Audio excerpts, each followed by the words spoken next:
กับทักทายสบายดีFC ทุกๆคนเนาะมื้อนี้ก็ยินดีต้อนรับเข้าสู่ช่องบาปแสงสุรินทร์ถิ่นลำพองมื้อนี้ก็สิพาพี่น้องมาเบิ่งมาชมกันไปแหย่ไข่มดแดงเนาะมื้อนี้เนาะอ่ะชอบอยู่หากินตามฤดูกาลฤดูแล้งนี่ก็มีหลายแนวอยู่หากินก็สอกโอกาสมาหากินมื้อนี้ก็มาหาแหย่ไข่มดแดงเนาะฤดูกาลเพิ่นก็มีมดแดงในยามนี้ส่วนมากมันก็สิมีไข่ช่วง เดือนสามเดือนสี่นี่เนาะกันว่าเดือนสามเดือนสี่นี่มันกะสิเป็นไข่ตื่นเนาะทุกคนเนาะอีกเดือนหาเดือนหกไปเพิ่นก็เป็นแม่เป่งแม่ยังเป็ดออกแม่ไปแล้วกับบ่ค่อยอยากมีไข่ก็ในช่วงเดือนนี้แหละทุกคนเอาแม่นสิได้หรือบ่ได้ก็ไปติดตามไปเบิ่งไปชมกันเลยอ่ะ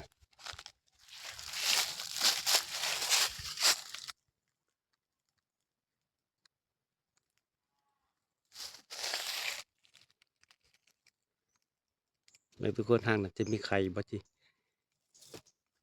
ถ้าอ่อนซ่อนอยู่เฮ็ดสิกงๆเอาแต่ว่าบ่ใหญ่บ่ได้สิหนักๆที่แย่ลองเบิ่งนะทางนั้นก็สิตึงๆอยู่ มีไข่บ่เนาะหรือมีแต่ไข่ผางเนาะชี้แง่ลองเบิ่งก่อน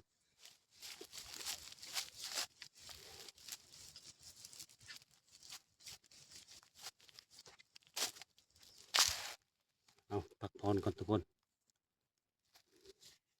จักสิได้หลายปานใดมีแต่ส่วนมากก็มีแต่ไข่อันนั้นไข่ผากแต่ว่าไข่ใหญ่ก็บ่ทันได้พอหลายปานใดเล็กๆน้อยๆมาแย่น้ำลังหมูมันก็พอแต่อันไข่น้อยทุกคนโอ้แดดจัดทุกคนเนาะมื้อนี้เนาะรอบเที่ยงเฮ็ดจิเจ้ามาหาแย่ไข่มดแดงก็แม่นกระโพงเบิดอันก็ทาแป้งแน่แล้วนี่แป้งกันมดแดงไข่กว่าจักหน่อยอยู่คำบ่ทานนี่โอ้แห้งจังแห้งแล้วมดแดงมันขบเอา แนวแย่ก็ใส่กระสอบไม่ได้ใส่กระตา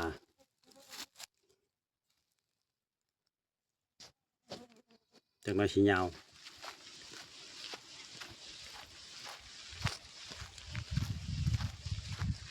มาตำเร็วไฟฟ้ากัน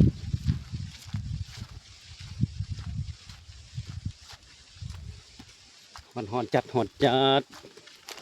แดดยามนี้ล่มอยู่หักแดดล่มแดดล่มหอนทุกคน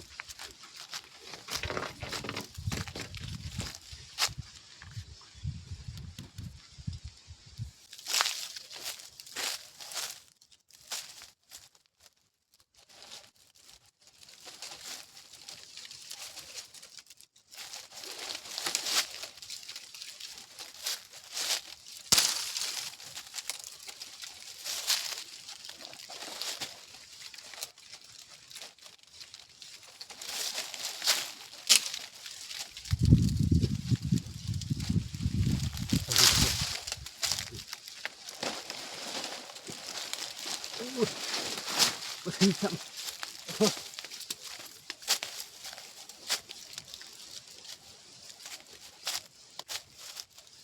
ข่กูแดงเฮียครับ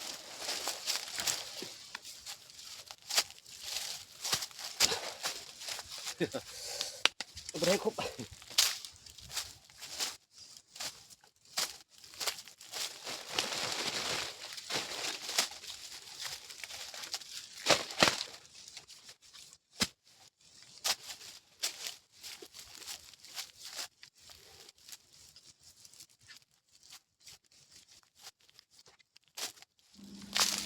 นี่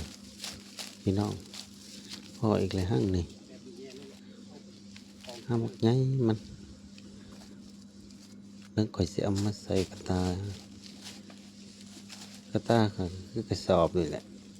แทนกระตาทุกคนเอากองเอาเลยบ่ได้ใส่แย่มันแย่ยากกองมาใส่เลยอู้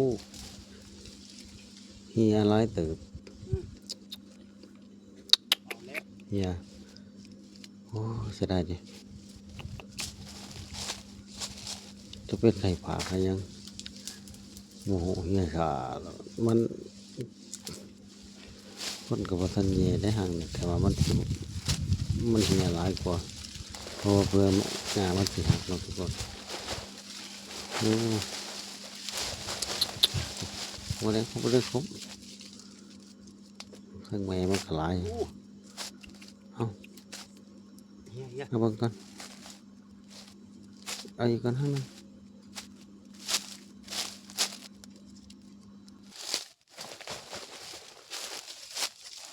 เด้ยอย่าบักลายมัน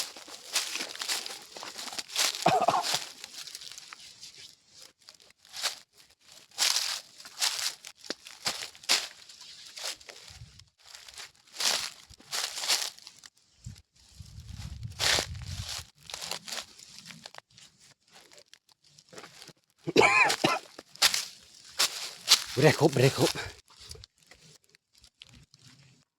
ตอนซ้อนพักกระโดดทุกคนมีแต่หมากมันเนาะเอา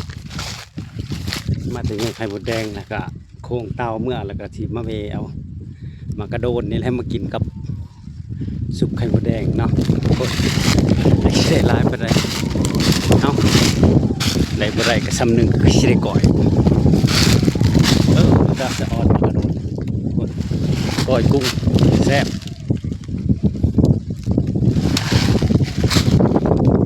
ก่อยกุ้งโอ้คักก่อยกุ้งตำปลาซิวแล้วผมมาโอ้ยแดงลายนี่ก็ได้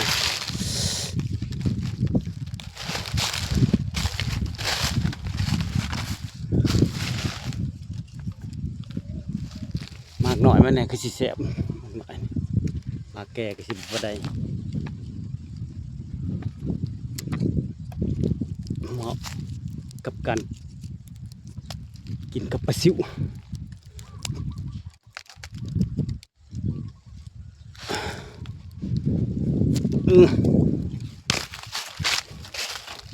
กระโดนตามฤดูกาลมันแดงคือลาย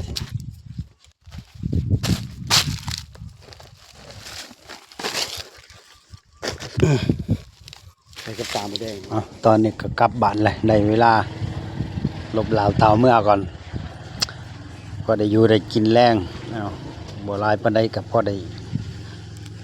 ก่อยได้ยังไปพ่อได้แล้วแรงไปยาวเมื่อก่อนบ้านนี่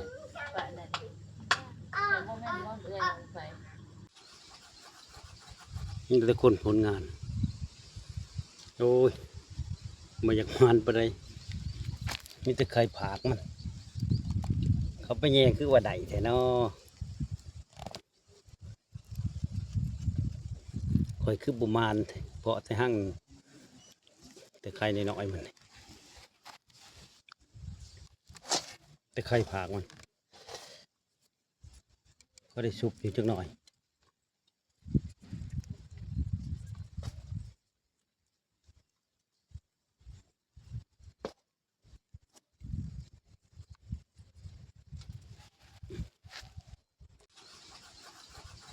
นี่แต่คนผลงาน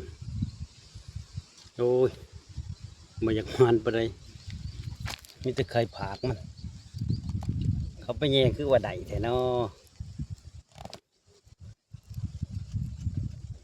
คอยคือบุมานเพราะแต่หั่งแต่ใครในน้อยมันแต่ใครผากมันก็ได้ซุปอยู่จักหน่อย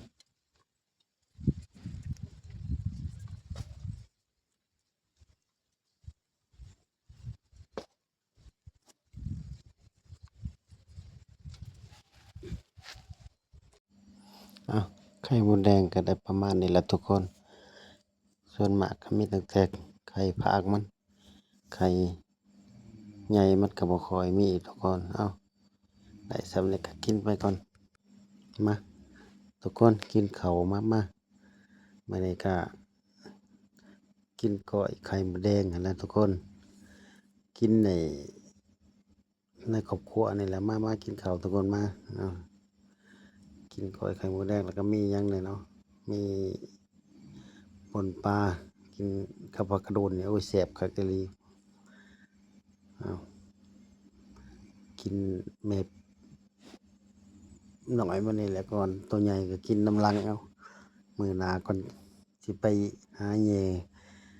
ไข่ใหญ่ๆมากินพอให้พี่น้อง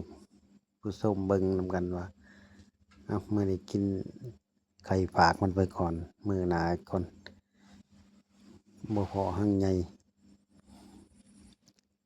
ท้ายสุดนี่ก็บ่าวแสงสุรินทร์ ถิ่นลำพองก็จบคลิปเพียงเท่านี้พบกันคลิปหน้าบ๊ายบาย